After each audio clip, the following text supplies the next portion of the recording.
What's up, everyone? Welcome back to the Hope Shot Sunday Night Live. Man, we got some heavy hitters up in here tonight.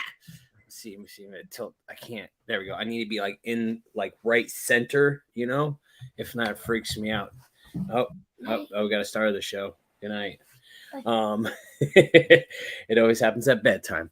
Welcome back, everyone. And if you guys are just jumping on, say what's up. Let us know you're here.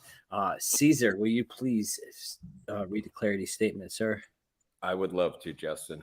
Thank you. Hope Shot clarity statement. We here at the Hope Shot are a group of people in recovery spreading inspiration. We come from all different walks of life and pathways of recovery. Our verbiage may be different at times, but we all have one thing in common. Recovery is a lifestyle. We support all pathways of recovery. It doesn't matter how you get from A to Z, just get there. Thank you for being a part of our Hope Shot family. Thank you, Caesar.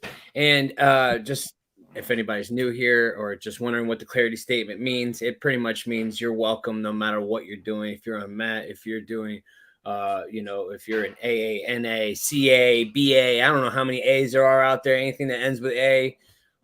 That's what we say, get from A to Z. Doesn't matter how you get there, just get there and you're welcome. So tonight, well, first, let me say what's up. Some people's up here in the comments. We got Mike Miller. What's up, my friend? Welcome back. We got Helen. Good to see you. We got Allie up on YouTube. What's up? What's up? We got Jonathan. What's up? And we got Jessica. Hey, y'all. Good to see you. We got Ashley in the house, our special guest. He's a longtime follower, to ask me to come on the Hope Shot with us. And of course, everybody's welcome to come on with us. So we have him on tonight, going to share some experience, strength, and hope.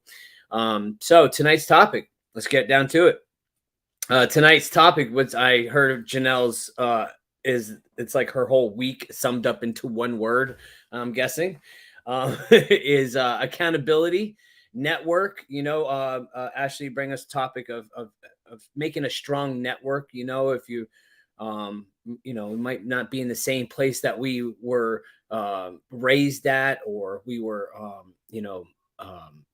might have had family there or anything like that. It might be a different place, different one where we grew up or where we got high or whatever it looks like.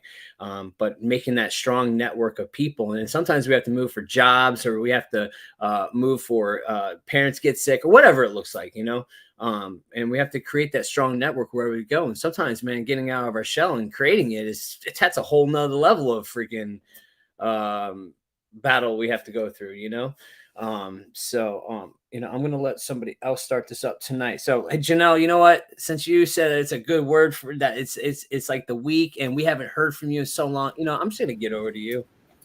I know it's been like a whole 7 days, but I guess that makes up for like the 6 weeks or something before that. Listen, we need more. We just need more. Suffer from a disease of more. So yeah, I was at a meeting on Friday night, and somebody that I adore just started talking about accountability, and I'm like, damn it.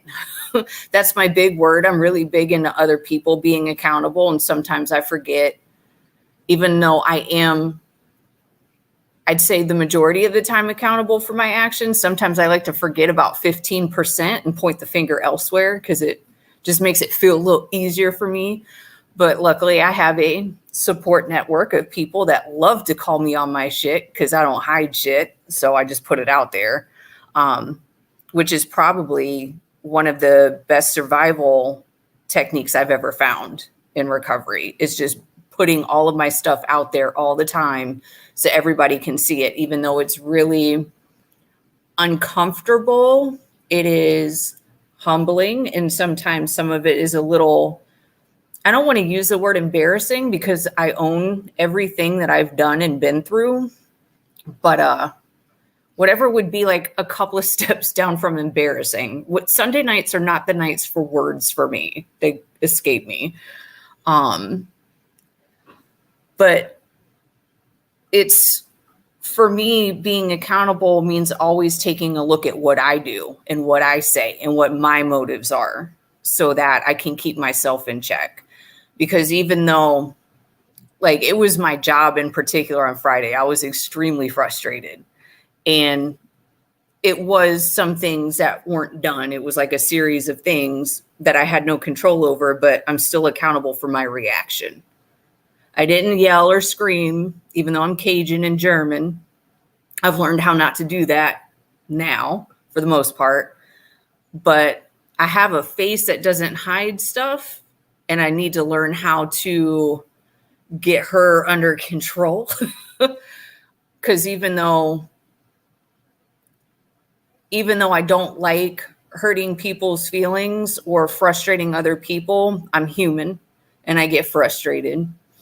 But it was really funny. It was like literally popped on backstage and the word was accountable. I'm like, all right, God, I got you. I'm going to take a much deeper, thorough look at that this week coming up, because it's going to be another one of those trying weeks for me. So I think that's what I got for right now. That sounds good. Sometimes, man, we just have to just get it out there, and we keep hearing over and over and over and over. And, that's our word then. That's something we have to work on. Hey, guys, if you're just tuning in or you're on and you haven't shared this yet, share this live feed out there. And we got Otis as a special guest as well. No? Ollie. Otis. Who the hell's Otis? I guess I had a brain fart for a minute. Otis is the other one. Oh, okay. That's what I thought. I knew it was something like that. Hey, Caesar, since you're here. Oh, what, you want me to talk? Yeah. All right. I guess I could talk. So Ashley brought this up, and, I will let him expound on his experience with this. But for me, building a strong support network was one of the most important things in my recovery. I was always locked up somewhere or hanging out with people for the wrong reason. So it's also the biggest blessing that I get to choose my tribe and get to choose the people that I want around me on a daily basis. The accountability side of building that is I build these relationships with people. They know my goals. They know what I'm trying to do. They know my recovery, and they keep me on track. I talk to Justin, I talk to Nathan, I talk to my people on a daily basis, and we share our burdens with each other. We get to seek advice from each other. We get to take the crazy crap that's in our brains and put it out into the light. And I get to have somebody go, well, that's ridiculous. Why would you think that was a good idea? And I need to hear that sometimes. It doesn't matter how long I'm in this thing. I still got messed up. I got a messed up thinker. I don't know any other way to put that. Like my best ideas, if I'm not putting them out into the light, are usually pretty bad ideas. So accountability is huge, but there's no accountability if you don't share what you're going through with somebody. You can't receive the help if you're not putting the problem out into the light. And Nathan is really good at it. I'm really trying to call him Nathan and not Nate. It's really hard for me right now, but I'm working on it. But, he's good at it. He gets vulnerable. He'll text me about something that he's struggling with. And I need to do a better job of that. I've got this thing in my head where I've got to be the strong one and the solution provider. And, I need help too. So I take from your example, buddy, and I put it out there when I'm having a crazy day or when I'm grinding myself into dust, working too hard and not taking care of myself. I never thought I would stay in Pasco County, Florida. I left South Tampa and I went to my last treatment center in Tarpon Springs, Florida. And the guy who sponsored me was from Newport Richey, Florida. And I made the decision to leave everything I knew in Hillsborough County to move closer to this solution. My support network, the people that I met in early recovery, lived here. And it was the best decision that I ever made. All I knew in this area was people in recovery. I didn't know anybody else. So it grounded me in that. And I put roots into this area.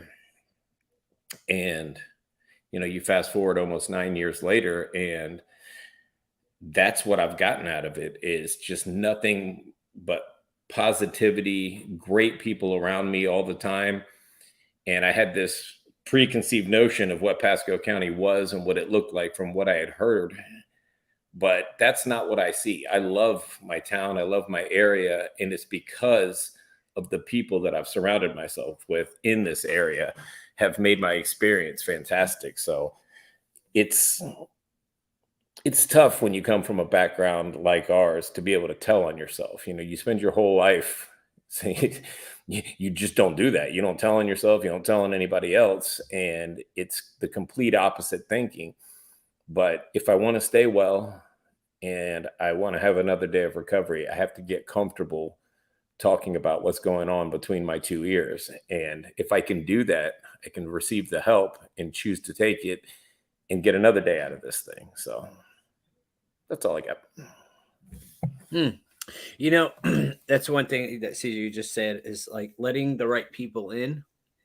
You know, it's like I have to get vulnerable. That's one thing that I struggled with when I got here was letting people in, because every time I let somebody in, they always screwed me over. They freaking want something from me, or like it's always what do they want? What's their motives? You know, like there's something.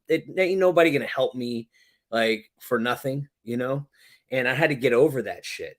I had to literally get over that somebody wants something from me every time, or you know, or there's some kind of ulterior motive behind them helping me or whatever. So I had to let that go as well, and that's a character defect of mine, is that having that trust in people, because of my whole life I've been let down, and having those past experiences like just totally cloud what I'm trying to do now in this journey. Especially when you start getting in here, man, you gotta like almost that's that faith right there. Like even if it's just a little bit, you know, you gotta have something, just a little baby bit, man, in order to like, all right, you know what? I don't know where this might go. This shit might go south. Who knows? I don't know, but what else do I got to fucking lose? You know, Dude, there's also a level of discernment, like as you stay in this thing long enough. When I first came into the rooms, I don't know. I thought everybody that was in that room was on the same path, on the same page, and everything that came out of their mouth. Like I looked at them as gurus, and that is just not the case. Just because they're in that room doesn't mean that their motives are good or they're good people or any of that stuff. You know, it's just, it's trial and error. I got to listen a little bit more than I speak and hear what's going on and discern who is genuine and who is honest, then get to know that person. I learned early on, like I said, not everybody in every one of those recovery rooms has your best interest at heart. And I trusted my gut a couple times. I'm like, I'm pretty sure those look like track marks on this guy that's chairing this meeting. I don't think that guy's all right. I'm probably not going to listen to that guy. And sure enough, that was the case. But what I've learned along the way is I've met way more good people than I've met bad people.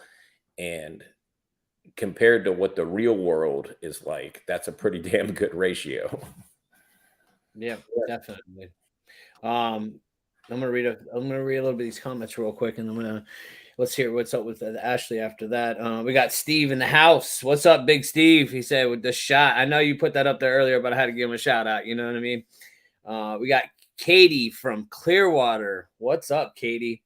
Not too far. Oh, sorry. We got Jonathan says accountability, and I call it telling on myself. That's right. That's the biggest one. Let's see. Oh, what's up, Melissa? Good to see you here. Sober now. Let's see. We got Helen says got to stay accountable. Deanna, good to see you. Hey, Hope Shot family, happy Sunday to you all. Good to see you here. Let's see. We got Katie says, wow, Caesar, I can relate to you 1000%. I moved from Hillsborough to Pinellas with nothing but people in recovery. That's all I knew. And me moving out here saved my life. Let's see. We got Mike Kenny in the house. What's up, buddy? We got Jonathan says, same here. I'm from Riverside, California. I had to move to Blythe, California. Now I'm in desert in the desert hot springs, 7 months clean and sober. I know I probably butchered that freaking city, and I'm sorry, but I'm going to go with Blythe, but Blythe is a blith on the map. oh, you are clever, my friend. I'm trying, man. Oh, let's see. We got Jonathan also says you gotta stick with the winners, use your God-given discernment. That's it, man. Like you can't pull the wool over my eyes for too long, you know what I mean? Maybe quick. I'm like, that don't seem right.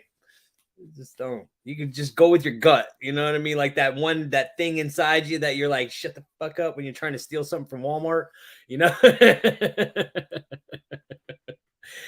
Yeah.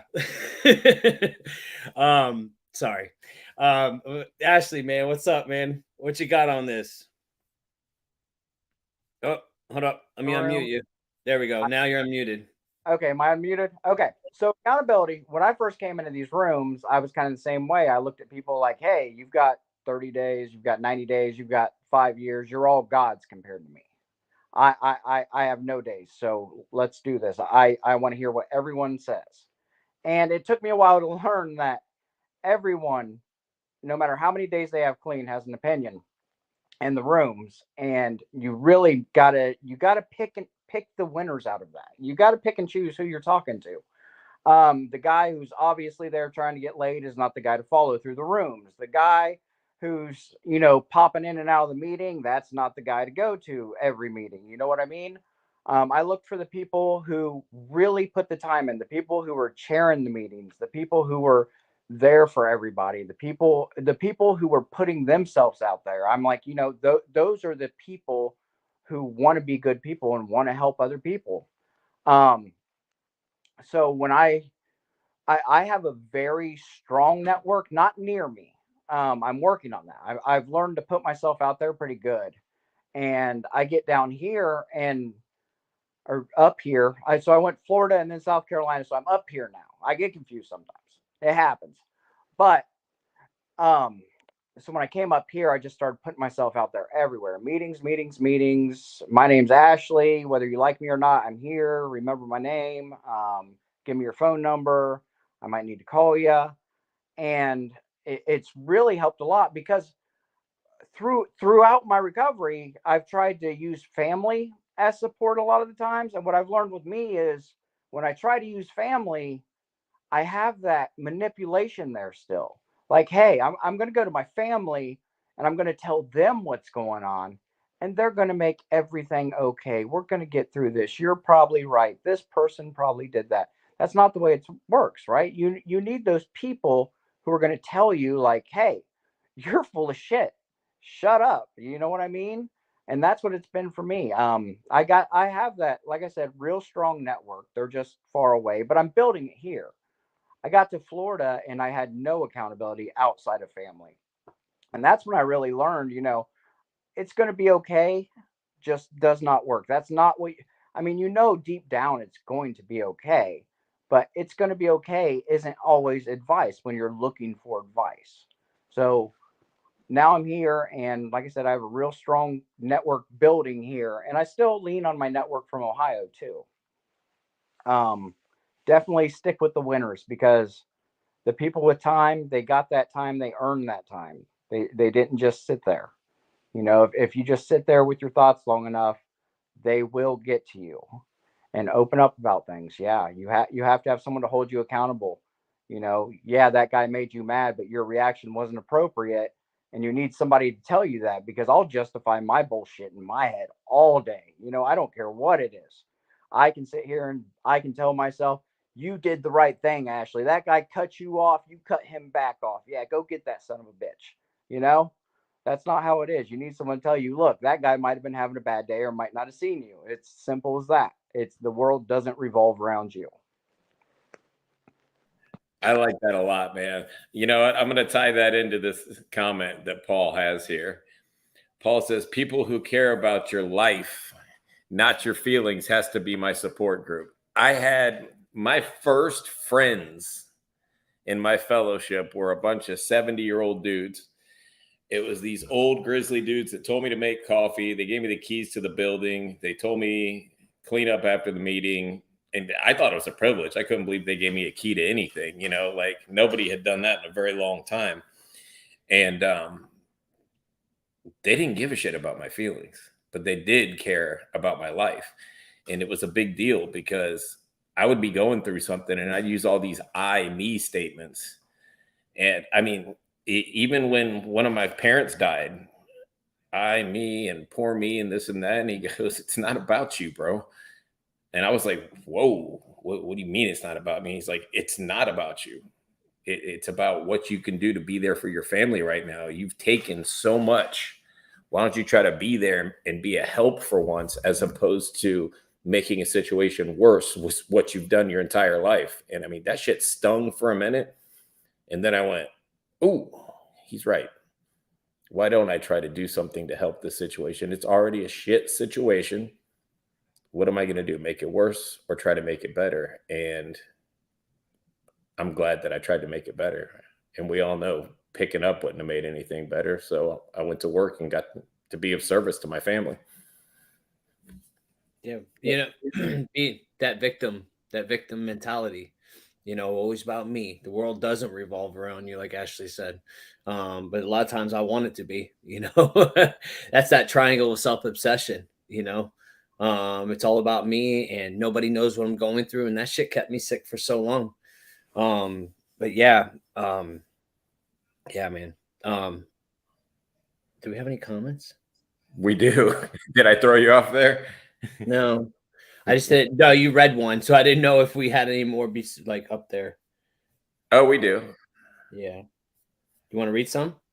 Sure. I got to go back a little bit. Okay. We'll go back here. Jessica says, "Same. I did 5 years in prison and knew I couldn't go back to Polk, so I stayed in Clearwater. I had to do the same thing. I couldn't. I tried staying sober, going back to the same situation over and over again, and it just didn't work." We got, let's see, Jessica. "My accountability is mostly being completely honest with myself, being able to know my limits, my boundaries, and being able to tell myself when I need help. Working with others in recovery helps me stay sober." Absolutely, Jessica. And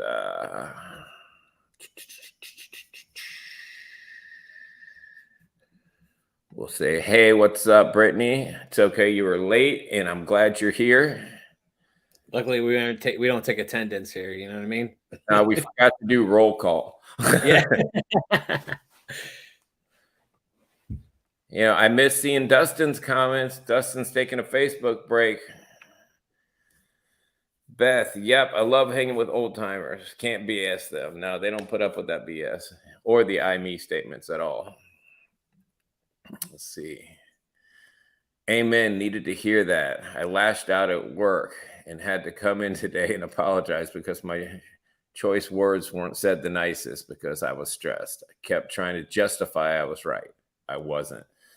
That's some big kid stuff to be able to say that right there. What's up, Helen? I keep my circle close. They call me on my shit. I appreciate it and love them for it. Years ago, I would have smacked someone and told them to mind their business. I'm right there with you. I don't know like the answers that I get, but they're the answers that I need. I'm just putting yours up there, Janelle. Yeah, I can picture it too. Helen's a baddie. Y'all don't even know. I could see it. Her pretty face just knocking somebody out. I love it. Oh, let's see what else we got here. First word in the steps is we, not me. Nice. Crystal, my accountability is my children. My worst fear is letting them down again. You got to use what you got to use to keep you motivated. Stay strong, Crystal. So we got Zach. Happy to be here and thank you all for this awesome place. Thank you, Zach, for bringing your awesomeness to this place. And then Steven says, I screwed up tonight. I've been sober 2 years and I failed tonight. Why don't we talk about that? Anyone want to jump in there? Nate or Nathan? Mike on? It depends on what advice That he's one you can. I don't mind either one. Go ahead, Nathan. I think it's what do you say to somebody? I know me. I can I beat myself up, years sober. So in that position, I can just imagine some of the emotions that you're wrestling with at this moment. I challenge you not to look as a failing or passing circumstance, and look at it as an opportunity to see where what led to it, what could prevent it next time. I know a lot of people that I look up to in this deal that have, almost decades of sobriety were in your exact position. And it took them that one relapse after a period of long-term sobriety to really like get this deal. Like they never had gotten it before.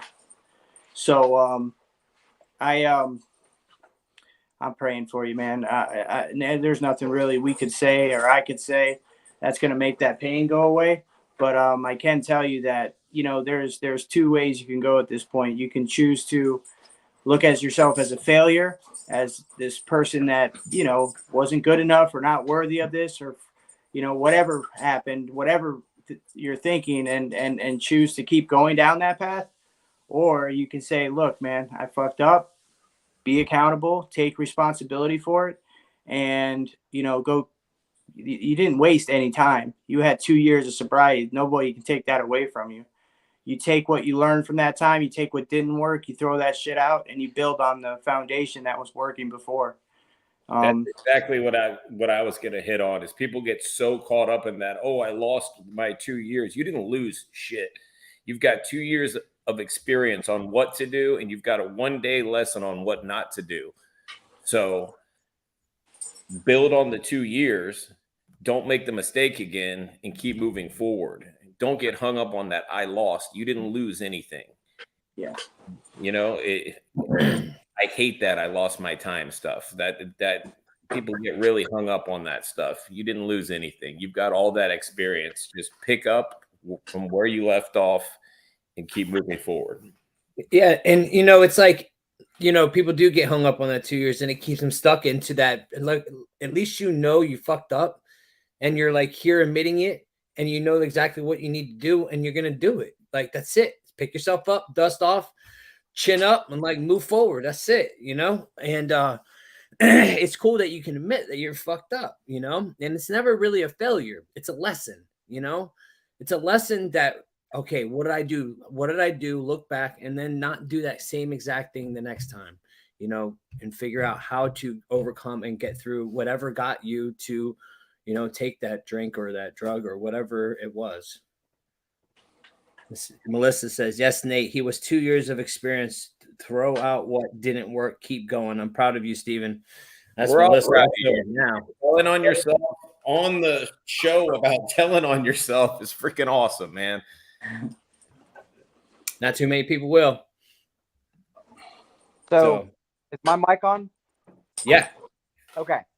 So I had a reservation, and I said, things didn't hit this point, things didn't get where I wanted by this point, then that was like my deadline, right? Like my deadline where, I'll consider all options at that point. And I hit that point, and this was almost 3 years ago. And I was at home, in my house by myself, and I'm like, life's just not where I wanted it to be at this point. So I'm going to take a drink. I took a drink, didn't work for me. The guilt and shame overran my head, so I started over again. I was upset that I lost that time, but like you said, I really didn't lose that time. I got all that experience from before. I know exactly where I screwed up by holding on to that reservation, and people need to hear those stories of people who did slip up and then kept going after that. And then when they share their story in long-term recovery, 5, 10, 15 years from now, it's like, yeah, I screwed up in my recovery too, but it's okay. You still got a fighting chance. So keep going. That is solid. That is solid advice. you bounce back from stuff like this, and you can share that experience with somebody that is in the same place you're at right now. So good stuff, Ashley. Go ahead, Janelle. I hate this topic and I love this topic at the same time. So you guys I love coming on here with you guys because you get my brain like actually working, which is a miracle on a Sunday night. We were talking about victimese earlier, and I used to be like extremely fluent in it. Like I could blame anything and anybody. I even like blame the city that I grew up in for how I ended up. And those of you that don't know, I grew up in New Orleans. It explains a lot about me. But like you guys were just talking and I was flashing back to a conversation I had with a therapist this is probably like 20 years ago before I, got the time I have now. And I had a lot of things that happened to me that I didn't ask for. And I still had to take responsibility for my part in those things. And that was really insane, but 1000% necessary. I hear a lot of people say, well, you don't understand how I grew up, or you don't understand how that person hurt me. And for me, I'm still responsible for my healing. I'm still responsible for taking accountability for my part in it. But I remember sitting there looking at this man. His name was Dr. Lubin. And he's the first person I opened up to and talked to about being held hostage and kidnapped and all of that stuff. And he looked at me and he says, what was your part in it? And I was dumbfounded. I was like, bro, I pay you. What are you talking about? Like, I paid him in cash. I didn't have insurance. Like, what do you mean? What is my part? But I really thought about it. And I still think about it quite often to this day. Like even circumstances I don't ask for, I still have to look at my part in it. And it makes everything feel a lot more in my control. Like for somebody that's been through the things that I've been through, losing control is probably one of the scariest things, right? So taking responsibility for those pieces, even though I didn't cause it, taking responsibility for what I can, keeps me in control and makes me feel balanced, if that makes sense. So for Stephen, don't blame yourself. Don't blame anybody else. Just dust off and move on. Because the gentlemen on here were right. You didn't lose nothing. You just forgot for a moment. You didn't forget everything. You just forgot for a moment. So I'm really proud of you for doing that. That's scary to do. That's awesome. Janelle, I absolutely love what you just said. I absolutely loved it. I'm glad we could get your brain fired up. You know what I mean? Hit on all cylinders. Sometimes we need that, and like and the stuff that comes out, man, when we get that fired up, man, that thought that comes and just the profound things that happen. And man, and it is funny to knowing our part. Yeah, what was your part? Man, I was nothing. What do you mean? I'm an angel. And it's your reaction to it for the past 10 years, that's a part too. You could truly be a victim and still play a part, because if I've used that as my excuse for my bad behavior for the past 10 years, then that is my part as well. You'd be like this too if you went through this. Well, no, there's people that have been through that shit that don't go out and rob people and do dumb shit every single day. Maybe I need to be more like them. But yeah, it is profound. The first time you hear something like that, you're like, what the hell did you just say to me? I just told you some dark shit that happened to me. And you said, what's my part? I want a refund. It's fact too, man. It's like I'm acting, dude. I'm 30 something years old, acting like a fucking shit that happened to me when I was 8. You know what I mean? Like it is I held on to that excuse for so long, and it carried me all this bullshit along the way. Well, you don't know what I've been through. What?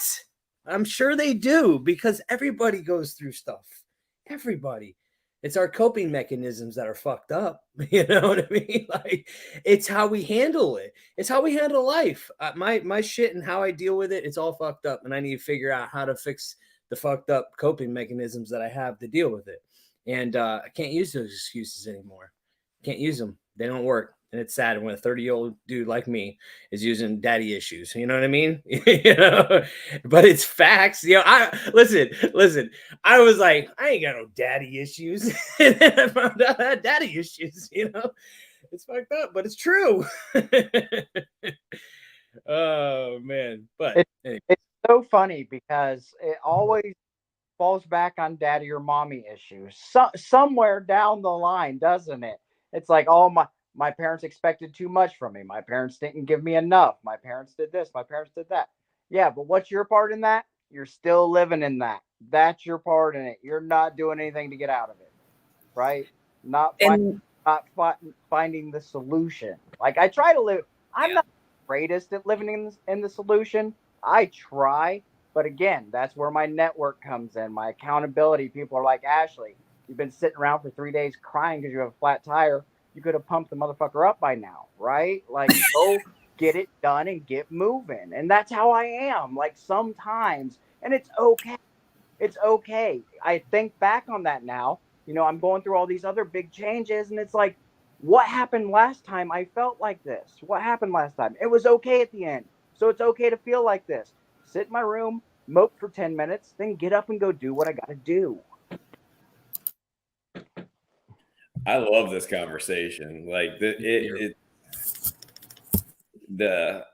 pity party's over for people like us, and we love that shit. Well, you know what? I won't call y'all out. I love that shit. Like I want you to feel sorry for me. I had such a bad day, but my friends don't want to hear that shit. Like that. That's right back around to surrounding myself with the right people. Because if I start the pity party up, they shut it down. Yeah, nobody cares. Work harder. Yeah, nobody wants to hear that. Yeah, the world's smallest violin. Yeah. And I've got all different personalities. I've got some that will tell me really sweetly and really nice, and then I got others that'll tell me shut the fuck up. Like really, I posted. I'll be real quick. It's the last thing I'm gonna say. I thought it was hilarious though, and I've never forgotten it. I got my license back, and like a month after I got my license back, I posted about the traffic on US 19. I was like, man, this traffic's bullshit. I haven't moved and this and that. And this woman that I'm friends with came on there and went, you ungrateful shit. You've been trying to get your license back for 10 years and you're bitching about traffic, riding in your car that you were never supposed to be able to drive again. Shut your mouth and get grateful. And I just went, well, let me delete that real quick, like, and never do that again. I was like, holy crap. But I needed to hear that. I was whining about something that I had prayed for. Prayed to get my life back and bitch about now I have it back, how shitty it is. It's like that dude said, I don't want a support group that don't care about my feelings. You know what I mean?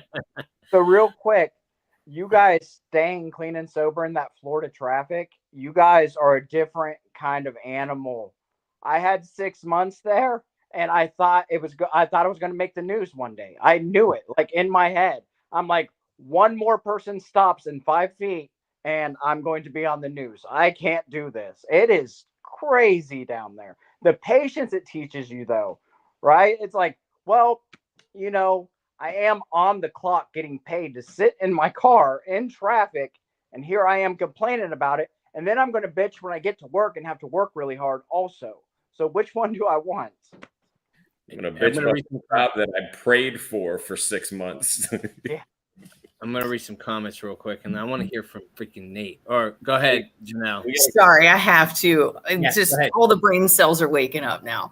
Oh, gosh. So I think I started recovering with the same 70-year-old gentleman that Caesar was talking about. Honestly, I loved those old guys. They treated me like their granddaughter. They were amazing. Some of them were like creepy uncles, but we won't talk about that. But there was this one guy that used to say every meeting, and I think it's the only thing he could remember to say anymore. And I heard him say it 100 times before I heard it. He said, you can gauge how good your recovery program is based on how you drive down US 19. And I was like, this old guy says the same shit. And then one time I thought about it. He's like, What if that old lady that's in the left lane in front of you doing 20 under the speed limit is on her way to go see her husband for the last time because he's dying in the hospital and she's not ready yet? And I'm like, oh. Or what if that jit that keeps cutting you off in traffic is on his way to see his first baby being born, doesn't want to miss it? And it was like, I hate it when you people give me perspective. It's the ultimate test of your spiritual condition. It's like Road Warriors, Mad Max, every day. Yeah, you see how I brought that back around too. All right, Justin, back to you with the comments, sir. Thanks, Caesar. Steven says, we will all succeed on addiction no matter what. We got this, love, and I love the chat. We got Melissa says, Hope Shot. Y'all know I was the queen of relapse. I wrote an entire chapter for people like Steven. I'll send him a book if he wants it. So there you go, man. If you want a book from Melissa, sober now, it's up. I'm sober. So now what? I'm getting that. Like, I'm killing that right there. She said she'll send you a book, man. That's pretty awesome. She's awesome. We got Allie says, amen, sparkle farts. Hey, how come we need to get our nicknames up in here? There. Let's see. A lot of love to Janelle. Janelle's always brings fire. She does. Let's see. We got Jessica says, I definitely need to hear this tonight. Y'all are all our inspirations. Thank you so much. And we got Brittany says, my daughter's dad uses the same excuse. You don't know what I've been through to manipulate other people. Exactly what it is. It's a form of manipulation, you know, just so we can keep doing what we're doing. Let's see. We got Steven says, it's so hard because anything that's a triggers you will make you want to go back to doing drugs. I haven't touched meth in 2 years and I got triggered because of something stupid. Once I did it, I said, shit, I need to go home. I can't do this or else I'll go down that hill and left. Well, it's good. You caught yourself, man, you know, and we never know when when we're going to slip up. We don't know, you know, it could just be that day, you know, and none of us are freaking immune to it. Any day, man, I could just have a bad day. It could be something stupid as shit. And the next thing you know, man, I'm at freaking 7-Eleven or wherever, you know, trying to cover it up, trying to get rid of that freaking feeling because it sucks, you know? So I'm glad that you didn't go too far down the rabbit hole, man. That's what matters. So we got Jana says, love this. Makes me feel good that I'm not the only one who feels when someone calls us out and taking accountability and not blaming others. Let's see. We got Deanna says, I totally agree, but at some point we need to own our part of our stuff. We cannot continue to use our past as a reason why we did what we did. No more pity party. I'm really good at those pity parties. I could throw it for myself all day long and it'd be retarded. Beth says, fuck, I'm on the mom side of that right now with an active child. Grueling lessons on my part. Al-Anon's teaching me how to live life on life's terms. Ooh, I love that. That's right there, man. It's probably the best thing. If anybody's out there going through the same thing as a mom, whatever, any family member, Al-Anon, Nar-Anon, all those things that help you get through it are so important to keep your sanity, to be honest with you. So we got...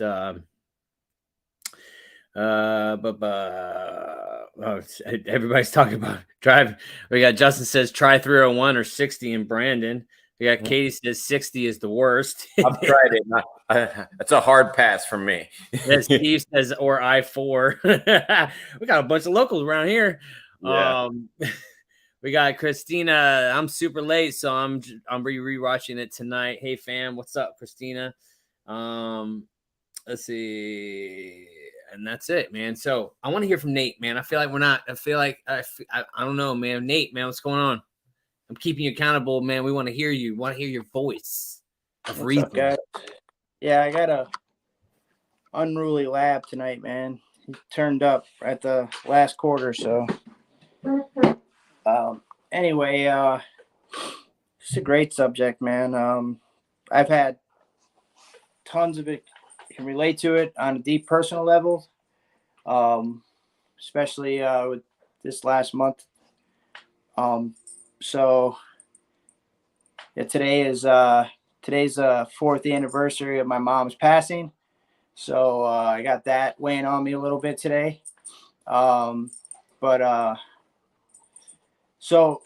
yeah, accountability. This accountability support network, right? So why are these things important for me? And more importantly, how do I learn this stuff? Because you know what, I come into this deal, I don't know what being accountable means. That is the most foreign concept. I just want to stop hurting.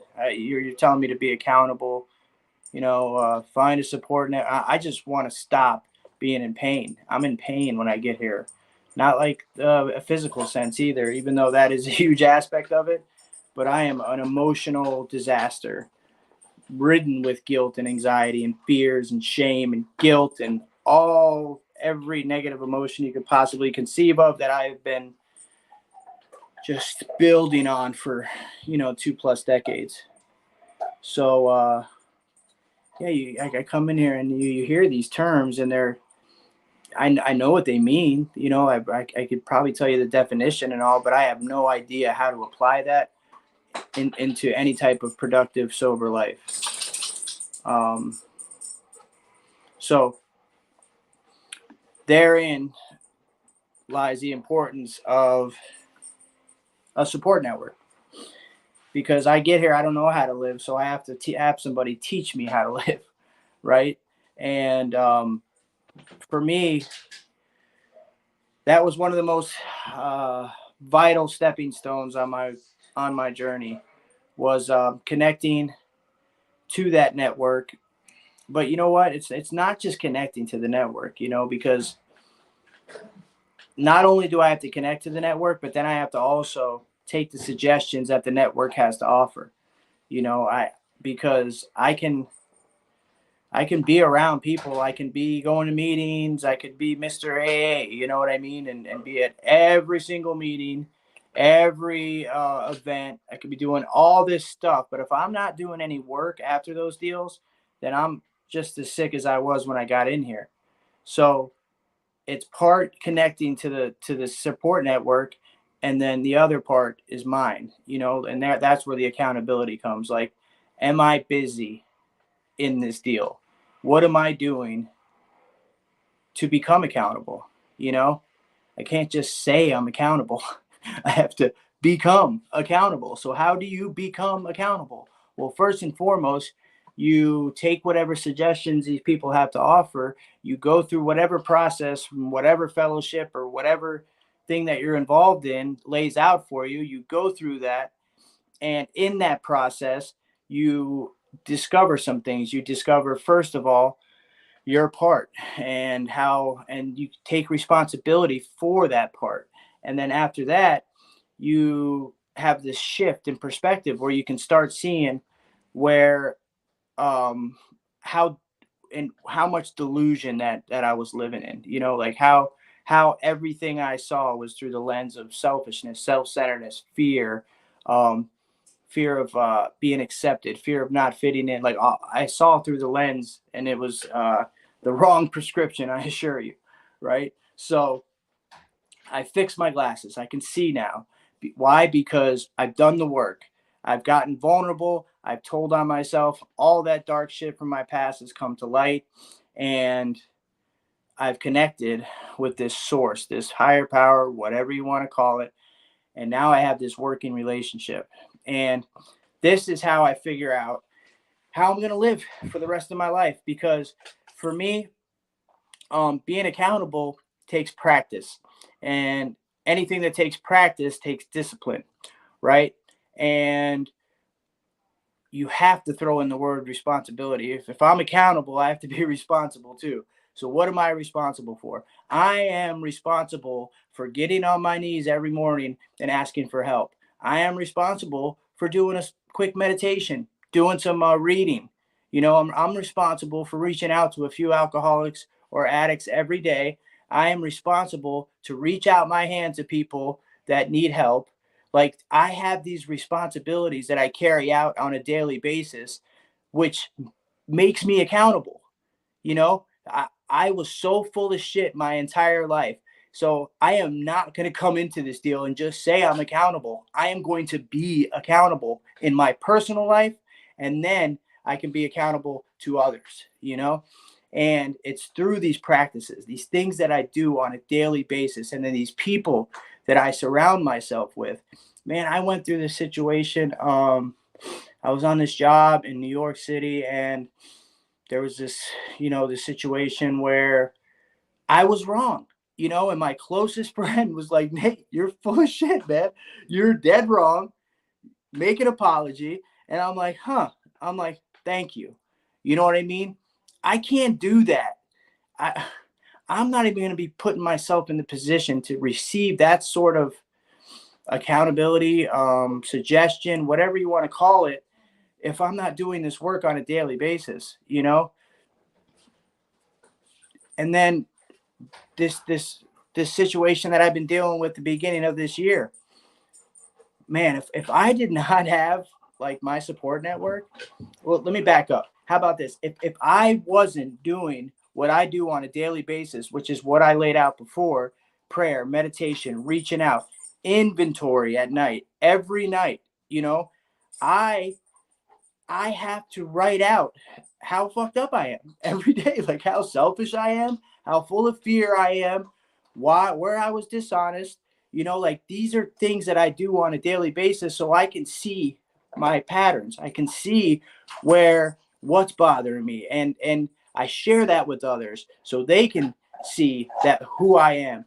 And I wasn't always that way. I appreciate the compliments, Caesar. I'll take that one proudly, and I'm awkward taking compliments, I assure you. But when you tell me, because that is something that I pride myself on today, is I am not going to hide anymore. I did not come to this deal. I did not suffer. I did not willingly suffer for 2+ decades to come in here and lie some more, to wear a mask, to not fucking be myself. That is what I work on a daily basis, is to be who I truly am, which is I'm sensitive. I like romantic comedies, fuck you if you don't like it. I struggle with how people see me. I struggle with imposter syndrome. This is who I am. But if I can't fucking share that, if I can't be honest about who I am and always be like, oh, I have to have this bravado or be tough, or I have to be this way around this person or be that way around that person, I am still living a lie, and I refuse to do that today. How don't I do that? Because I stay fucking busy in my personal recovery. I stay busy. And in that practice, come here. In that practice, I can, I'm in constant contact with who I believe in. I'm in constant contact with my network. I am in constant contact with newcomers. I am busy, doing what, and this isn't freaking like military secret shit. This is stuff that was taught to me. This is stuff that my support network and showed me how to do. And I got sober in Ocala, and I came back. I'm in the same place where I got loaded for 20+ years. And guess what? I have not had one negative experience because I am solid. I am on solid ground. I have a defense against anything external because of the work I put in on a daily basis. That's what keeps me accountable.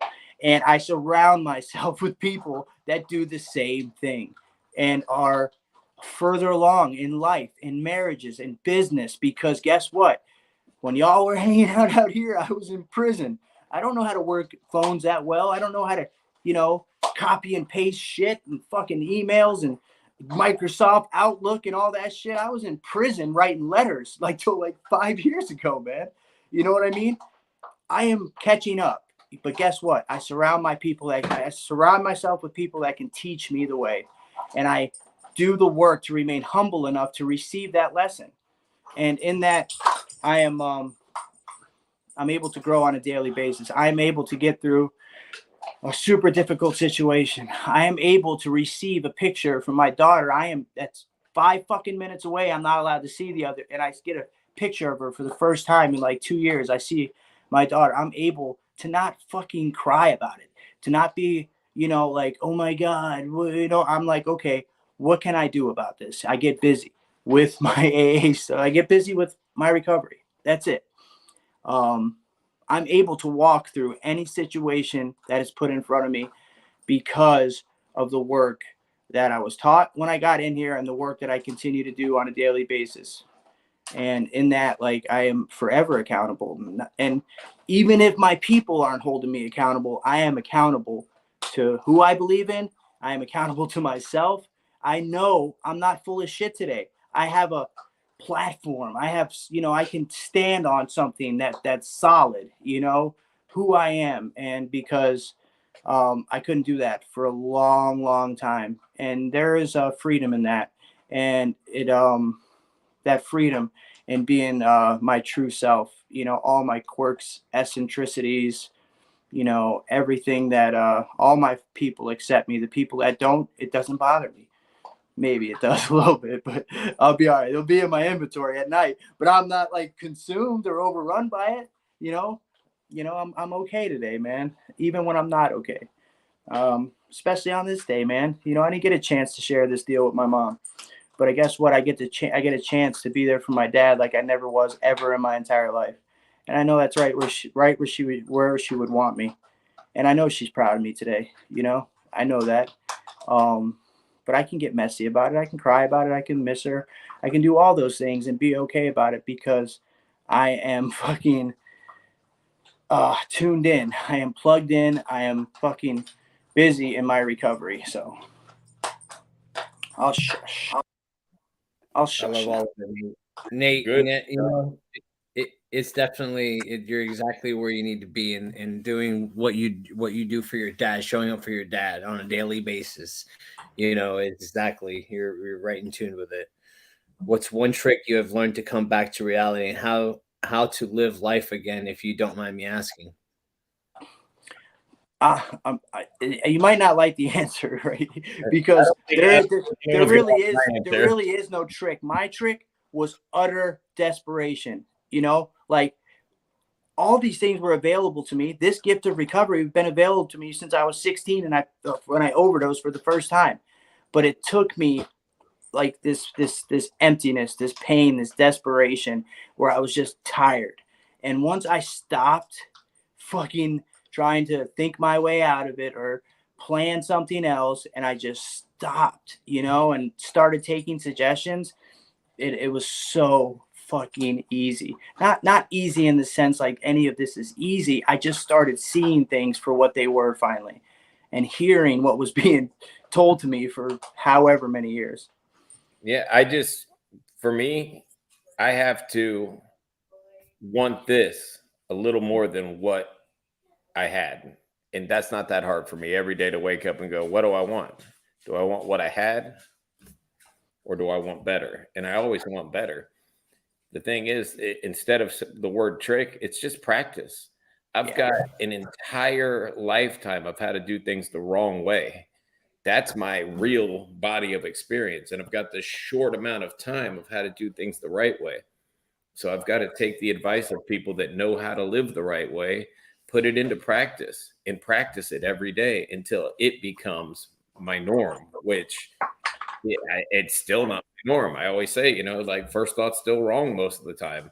I've usually got some dumbass joke ready to shoot out of my mouth instead of a sympathetic word, you know, like practice. You know, we practice, we go in wherever you do your recovery, that's the locker room. Then we got to go out on the field and do battle every single day. And it's life on life's terms. It's not life on my terms or Nathan's terms or any of ours. It's life's going to hit us with a bunch of BS. And we've got to make sure that we are grounded in whatever type of program it is that we're working so that when it hits us, we don't get knocked down.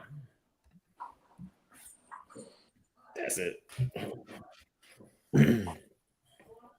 All right, I'm gonna read some more comments and then we're gonna wrap it up. Let's see. We got Zach says, thank you to this group for these meetings for real. I love being able to listen to y'all. Thanks for being here, Zach. We got Christina says, I am taking my recovery peer support test to get certified tomorrow. So if you could, please say a little prayer and send good vibes. It would be greatly appreciated, fam. You got this. You got this. Positive vibes always. Let's see. Melissa says, me too. I look forward to 8 p.m. Sunday night with y'all. We need, hey, Melissa, you need to come on next week. Wait, maybe next week. I'm gonna find out. Yes, come on next week with us. We got Kelly says she might have somebody coming on. One of her friends. I don't know. Something like that, dude. Jessica is praying for you, Christina. Sorry, I clicked that. I didn't mean to click that. She is praying for you. We got Ricky says, I am 162 days sober today. Congratulations on 162 Beautiful. days. Let's see. Nate, a lot of people says they can listen to you all day long, my friend. Yeah, thank you for not reading them. Well, there's a bunch of them, bro. You can go back and read them yourself. We got Lauren says, surround yourself with people you want to be like and then be an example. Let's see. Ricky says, I am 33 years old, and what I finally learned is in order to stay on the path of recovery is change. People, places, and things. Exactly. And we got Deanna says, thank you so much for tonight. You all have been so helpful in my recovery, just knowing that I have support no matter what. Love y'all. Love you too. Thank you for being here. Thank you, all you, for being here tonight and hearing us. And Ashley, special thanks to you, man, for coming on. Thank you, Ashley. Hey, thank you guys for having me. I like those rom-coms too, bro. Oh, yeah. Yo, and Janelle, it's always great to see you. I love that we get them fired up. You know what I mean? Me too, because it's not often that it happens anymore. Got them two brain cells were arm wrestling each other for a minute there. And they got me drained bramage lately. Oh, yeah. Well, I hope you guys all have a great week, man. And catch us next Sunday right here on the Hope Shot Live. First time here. I'll be back. Jessica, thank you for being here. And Come on back and see us. we'll see you next Sunday, 8 p.m. live right here on the Hope Shot. Love y'all. Good night. Guys. See